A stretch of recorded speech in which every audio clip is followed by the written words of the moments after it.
வணக்கம். நான் உங்களோட புக்ஸ் எல்லாம் நிறைய படிச்சிருக்கேன், யூடியூப் எல்லாம் பார்த்திருக்கேன். நீங்க சொல்றீங்கல்ல இந்த கோபம், இந்த உணர்ச்சி எல்லாம் ஒரு அரை நொடியில போயிடும் அப்படின்னு சொல்றீங்கல்ல. இத கவனமா பண்ணினோம்னா கவனமா இருக்கும். அப்படி இல்லைன்னா அது நம்மள அறியாம பெரிய சண்டை போடுறது, சத்தம் போடுறது, அந்த மாதிரி எல்லாம் வந்துடுறது. டே டு டே லைஃப்ல நான் கேட்கிறேன், சொல்லல டே டு டே லைஃப்ல அப்ப தாட் வந்துட்டே இருக்கிற மாதிரி இருக்கு. நம்ம இதுக்குள்ள நம்ம இதை பிரபாகமா விட்டுடலாம்னு நினைக்கும் போது தாட் நிறைய கண்டினியூஸா வந்துட்டே இருக்கு. அது சாப்பிடவே முடியறது இல்லை.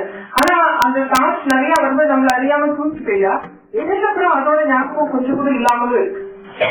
அந்த சண்டையோ அந்த பிரச்சனையோ இல்ல அந்த ஆர்கியூமெண்டோ திருப்பி ஞாபகம் வரதில்லை. ஆனா இந்த பிரவாகமா இப்படி பிராக்டிஸ் பண்றது டெய்லி இது மாதிரி கவனமா எப்பவும் கவனத்தோடு இருக்கணுமா? எப்படி இது பிராக்டிஸ் பண்றது? இல்ல, நீங்க பிராக்டிஸ் பண்றதே ஒரு போராட்டமா மாறிடும். அதனால அதுவே போராட்டம், அந்த போராட்டமே கூட வேண்டாம்.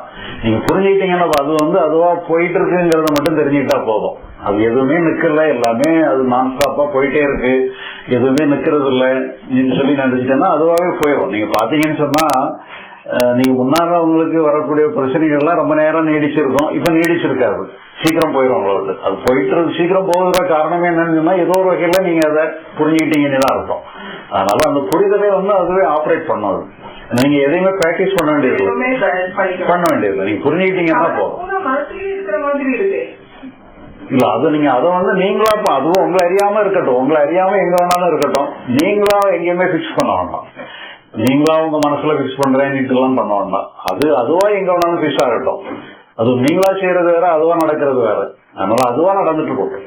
நீங்க அண்டர்ஸ்டாண்ட் பண்றதோட உங்க வேலை முடிஞ்சது. அங்க அது அதுவா பாத்துக்கிடும், அதை நம்ம சரி பண்ண வேண்டிய அவசியம் இல்லைங்கிறத அண்டர்ஸ்டாண்ட் பண்றதோட உங்க வேலை முடிஞ்சது.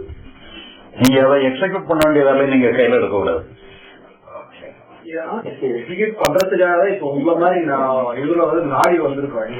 இல்ல, நீங்க அண்டர்ஸ்டாண்ட் பண்றது மட்டும் போதும். நீங்க எவ்வளவு நாடி வந்ததனுடைய விளைவாக நீங்க புரிஞ்சுக்கிட்டது மட்டும் போதும், புரிஞ்சா மட்டும் போதும். அதை எக்ஸிக்யூட் எல்லாம் பண்ண வேண்டாம். நீங்க புரிஞ்சதோட அதோட முடிஞ்சு போயிருது.